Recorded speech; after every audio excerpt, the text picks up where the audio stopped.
individuals, and we're the good stormtroopers. And I said, there are good stormtroopers? I had no idea. So the clone troopers overall are good stormtroopers until what happened? Fire. Order 66, put in by the Caminos, put in special code word, once it is, turn them from good to bad. Instantly turned into super enemies of the Jedi and hunted them down and killed them. So basically that was the backstory that happened in that little shack with Obi-Wan Kenobi explaining when basically everything turned. The Republic became the Empire, no longer good, they are now bad. TKs are bad. Clones, for the most part, are good. Except for Simplicity Man over here. Remember Revenge of the Sith? What I was even to say. Where he just turned on Obi-Wan, started opening fire on him, and they were best friends, but that little thing turned them over, and they were just...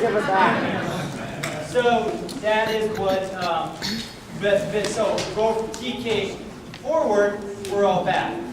So that's it. So we're the instant becoming of the bad version of the Empire. So we are the bad guys. Well, now we're doing good. So we're first enlisted. We're all non-clone developed enemies. So the clones were built for war. They were developed for war. TK, they stopped since the clones actually were, what is it? They were super, their lifespan was doubling. That allowed them to get older faster before the war, get ready to build a mass army. TKs ended up just being like conscripts. They were normal people that went into the service, probably went without consent of what they wanted to do, went into it, which made them fallible, which made them bad shots. So not so good as the as everything that happened before that. But as you can see as evidence here, obviously we can hit something. So Only because of your numbers. it's just numbers. So what we were the basically, as was called through the Final First, we are the Vader's Fist. We are there to present an intimidating factor, and we're there to enforce the Empire doctrine. As we go into the outfit itself, oh, and of course we were revered for accuracy. Once.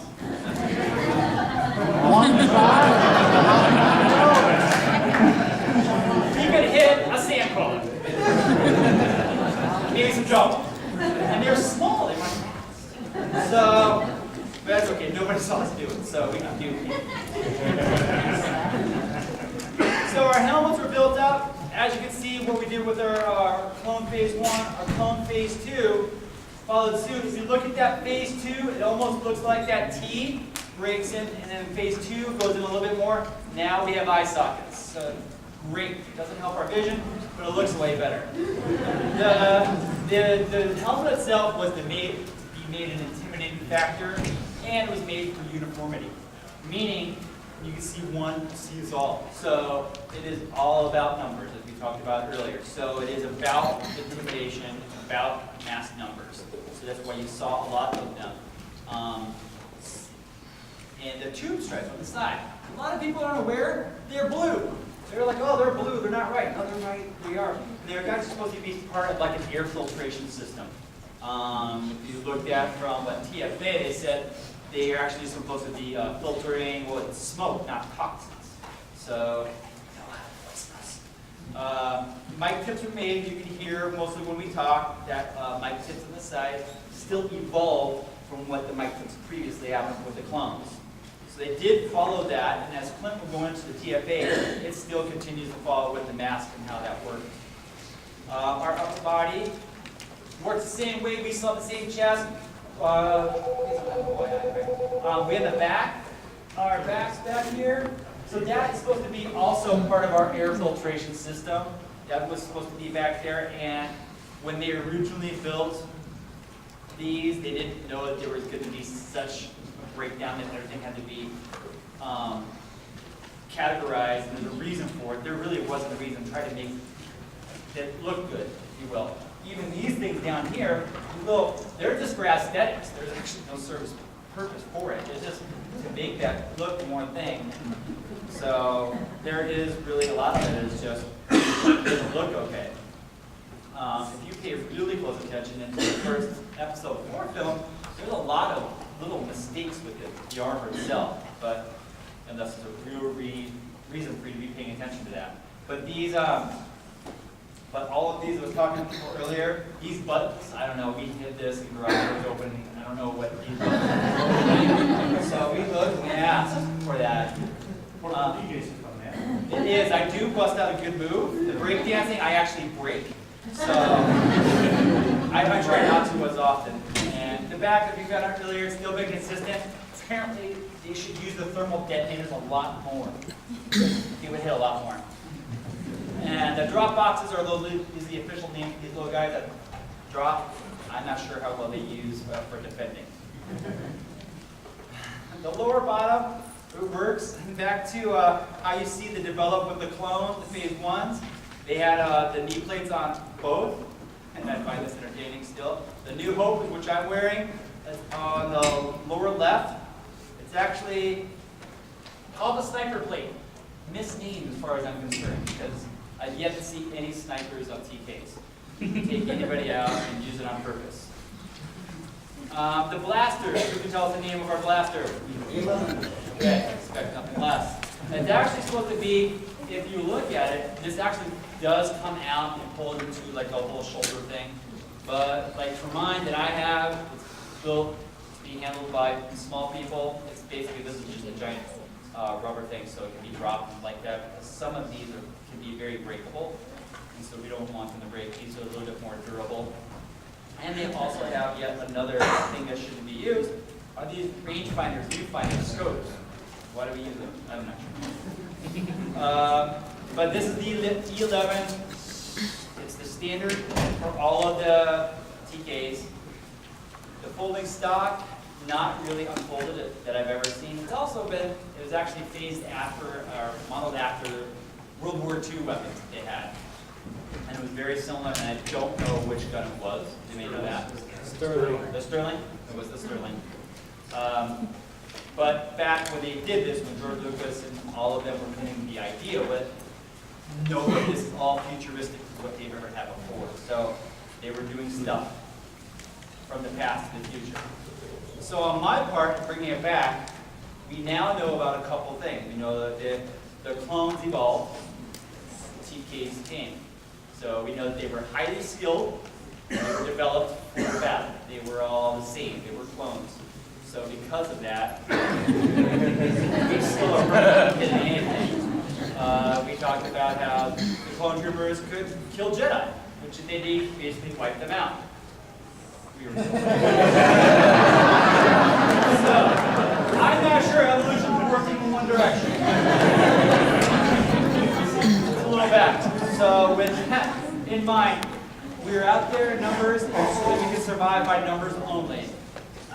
Inside, like a little joke we have in the TK community, you see that some of the officers on the Star Destroyers, the Death Star, those guys in black, they're actually TK officers. Does anybody know how they become TK officers?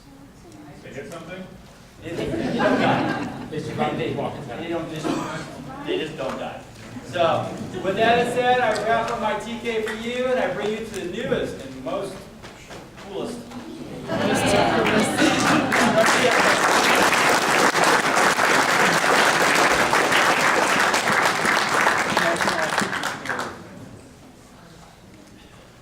All right, now as everyone's been leading up to, the comfortable, flexible, mobile Stormtrooper will speak.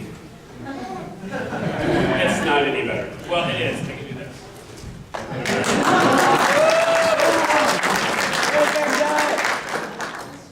Okay, so this is my how do we get from there all the way to here? Are you guys interested to hear about the 35, 40-year gap that we got from the class? Yeah. Sorry, I don't know what it is.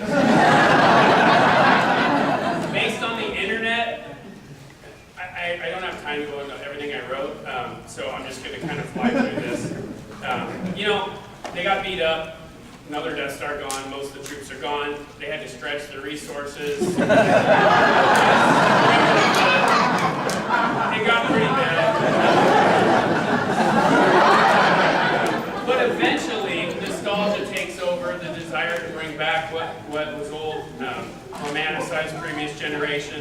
they eventually worked their way back up. I had a way more detailed explanation, but these panels are short, so hopefully that'll do it for you. The Ewoks did a number on us. Psychologically? Right. So, First Order Stormtrooper. Still a Stormtrooper. It's not the Empire anymore, it's the First Order, but clearly the aesthetic, the naming conventions, everything is very Empire-like. I think we're late enough to not worry about spoilers, but obviously the whole point of the First Order is to kind of be the Empire that never was, to finish what they started. So, a whole lot of borrowing from previous generations and a whole lot of evolution. So, they continue to use white as their symbol of intimidation, which is kind of a distortion because white is traditionally like purity, goodness, like the white knight. Which makes it all the more creepy when, when you were a kid and you saw Star Wars and a bunch of white armor came running through the door with Darth Vader behind him. It's eerie because white isn't supposed to symbolize evil. They do that on purpose. So that's in full force going into The Force Awakens. However, a little different approach. It's not quite as big, and it's much more focused on building an effective military, an effective army. So, more consistent training, more regimented training, as we'll see later, a much broader range of weaponry. The First Order is meant to be elite, meant to be very specialized and deal with whatever the good parts of the galaxy might throw at them. We learned from a lot of the extra materials that have come out that they're good at improvisation and counterinsurgency. You'll see that all these specialists that pop up to deal with, oh, you need to burn a hut in the village? We got that guy. And, you need to control a crowd, you got Mr. Baton Swinger. So they're trained to deal with all kinds of scenarios versus just being kind of this monolithic copy army where everyone's the same, does the same stuff, carries the same weapons. They're not clones, we learned that from the movie, and many of them taken at a very young age, so possibly even more devious than the classic Stormtrooper. They're even taking kids now and trying to train them up to be part of the First Order, both in mentality as well as skill. Continues the trend of no form of identification, just serial numbers, and even more so in the First Order because they're taking them so young. As we know, Finn is not really his name. He doesn't even know what his name is. So we continue our legacy of ID numbers. Okay, so let's look a little bit at the armor. It's interesting because there's a little bit of borrowing actually back from clones in some cases, but for the most part, it's kind of a more futuristic looking version of the classic TK. You see a lot of similarities. There's that strong brow, which is kind of that menace that remains in place. There's the lenses, very similar lenses. The original TK was actually meant to model kind of almost a skeleton, like a skull. And they kept a little bit of that, but synced it up a little bit. It has vents, breathing vents down the side, just like all of the former helmets. There's the frown, the classic frown, because an army is going to be more intimidating if they're not smiling, so it's a frown. Whether you want to smile or not, you just can't. Mic tips, we only have one now, so apparently they finally figured out how to make a good mic tip, so we just have one on the left side. The little tiers, you'll see that similar pattern on the side of the helmet. I think I have a little, no, I don't have another one. There's a little section here. Again, it's kind of a skeletal structure on the side of the classic helmet, and it is there on the First Order helmet. It's just a little bit more obscure. And then the ears. The classic TK has big, obvious earpieces. The new one's more streamlined, but they still have the similar aesthetic of the little receptor. And you'll notice the two little knobs above and below kind of call back to the screws that held in the old Stormtrooper ear. So everything the First Order's doing is trying to like call back to the Empire, but with updated stuff. The upper body. Very similar to the classic TK, they're vertical ribs meant for vertical support, strength of the armor. Those are still there. We don't have the buttons anymore because people push them and then they do stuff. So it's not good to have your buttons on the outside. Very similar armor structure with a chest that overlaps an abs plate. Not much has changed in that way. A lot of how the armor is constructed is actually very similar. Oop, wrong one. Here we go. It's hard to do this with these on. Ab boxes. So the classic TK had a single belt of boxes around the waist. We now have a belt with pouches and boxes as well as boxes built into the ab. And part of the reason for that is, as we'll see in a minute, I no longer have an ammo pack on the knee like he does. So some of that is now carried around the waist. Gaskets. As a pause for a moment when I think about why they made these things. So I've got rubber from about here down to here, and from here to there. Rubber encasing me. So it does give flexibility. It does. You wear that stuff, you go running around and you'll be pinching and bleeding and cutting yourself. That doesn't happen in this suit. So it actually is better for military. I'm not a real soldier though, so I would have been fine without it. Yeah, but we've got a much thicker undersuit for protection against the elements and also more flexibility. And the gaskets do keep your armor from biting you. If this was actually armor, you could probably kill yourself if you pinch the wrong